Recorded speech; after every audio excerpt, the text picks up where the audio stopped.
What is going on, Isles fans? Matt O'Leary back for Up the Turnpike. Riding solo this week. Mitch is out in Edmonton, so I got you covered for all New York Islanders news this week. We got podcasts coming out as well on the Patreon, so sign up for the Patreon for bonus content. Gonna have a couple good guests on this week. So, all right, here's the news of the day. The Islanders signed Marc Gatcomb to a 1-year, $900,000 contract. This is a bump up in what he would have gotten on his qualifying offer. His qualifying offer, according to reports, was an $813,750 qualifying offer on a two-way deal. This contract is a one-way deal, so what that means is he will make $900K, whether he is in the NHL or the AHL. And we'll talk about where Marc Gatcomb likely fits in for this New York Islanders team. Last year, I thought he played really well in a small sample size. 39 games for the New York Islanders last year, had 8 goals, 1 assist for 9 points, averaged 9 minutes and 47 seconds of ice time. Looking at some of his underlying stuff, he has some good speed for a fourth liner. He was 62nd percentile in top skating speed and 53rd percentile in speed bursts over 20 miles per hour. Now, if you're wondering where the Islanders are in cap space after this deal, after the $900,000 deal to Marc Gatcomb, the Islanders have $3.9 million left in cap space. The last thing they really need to take care of is the Maxim Siplikov contract. He filed for arbitration this week. They could either go to arbitration or they could eventually settle on a contract at some point before that. I don't anticipate Maxim Siplikov taking up all that $3.9 million. He's probably somewhere around $3 million would be my guess, $2.5 to $3 million, depending on what, the length of the deal and what kind of contract he's actually looking for.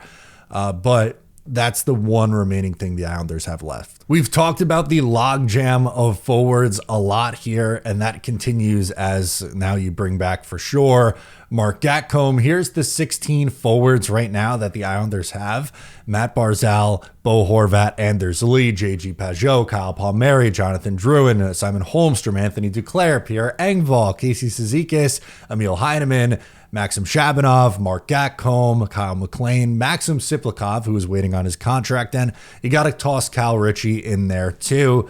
That's 16. There's only 12 forwards in a lineup. That means 4 are not going to be in the lineup in some capacity, whether they're sent down to the AHL. I think the Islanders likely keep 2 around as healthy scratches. 1 or 2 names will stay on this roster and be healthy scratches. And honestly, my guess right now is that Marc Gatcomb makes the roster for the New York Islanders and is considered an extra forward. And on most nights, he'll be healthy scratched. But if there's an injury to the bottom 6, he could absolutely come in and play. He played a fourth line role and I think played it really well. He ended up playing with Kyle McLean and Casey Cizikas last year. Now, I think we've fallen into a trap as Islanders fans a little bit in recent history on these guys in small sample size, Kyle McLean being one of those guys. He looked really good a couple years ago and then got a 3-year extension at $775,000. It's the league minimum, so 3-year extension there. Hudson Fasching, kind of the same deal. I think only got a 2-year extension, but he looked good a few years ago. Islanders signed him to a 2-year deal. Didn't really do too much over the last 2 seasons. So I guess a big difference here from new NHL GM, Islanders GM Matthew Darche, to going back to the former GM Lou Lamoriello, is he didn't go multi-year with his depth player. He went on a 1-year deal, gave him a bump at $900,000 for sure, right? Like, could have been a league minimum candidate, but gets, the one-way deal at $900,000. That's a nice little raise for him.